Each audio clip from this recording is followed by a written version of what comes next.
నర్సక్క ఏడుకోతున్నావే? ఏమా బిడ్డ చికెన్ కూర వండినట్లే నిర్మల్ పోయి తినత్తయ్యా. నర్సక్క ఫ్రీ బస్ అని మంచిగా తిరుగుతున్నావు ఇక. నువ్వేడుకోతున్నావే రాజమణి? ఏ ఇంట్లో పౌడర్ డబ్బా అయిపోయింది తెచ్చుకుందామని పోతున్నా. మా పోడు ఊకే రాక్కొని మొత్తం అయిపోగొట్టిండు. 10 రూపాయల పౌడర్ డబ్బా కోసం నిర్మల్ పోతున్నావా రాజమణి? ఊళ్ళోనే దొరుకుతాయి. ఏ ఫ్రీ బస్సే కానీ నర్సక్క, ఇంట్లో టైం పాస్ అయితే లేదే. ఇక నిర్మల్ దాకా పోయిస్తాను వెళ్ళినా ఇట్లా మెల్లంగా. అమ్మా టికెట్ టికెట్ టికెట్ తీసుకోవాలమ్మా, టికెట్ తీసుకోవాలి. ఓ కండక్టర్ అన్న, ఓలని అడుగుతున్నావు టికెట్?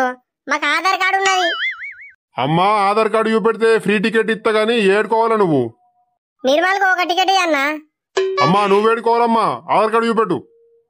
అయ్యో ఓ కండక్టర్ అన్న, నేను ఇంటికాడ ఆధార్ కార్డు మర్చిపోయొచ్చిన. ఫోన్ లో పెడితే నడుతుందా? ఏ అమ్మా ఆధార్ కార్డు దగ్గర ఉంటేనే టికెట్ తీసుకో, లేకుంటే పైసలు ఇచ్చి టికెట్ తీసుకో. అబ్బా ప్లీజ్ ప్లీజ్ కండక్టర్ అన్న గట్లా చూడాలా? ఊరు పక్క ఊరు కొంచెం ముఖం చూడు కదా. మా పోరాడికి ఫోన్ చేస్తా, ఇప్పుడే పంపిస్తాడు.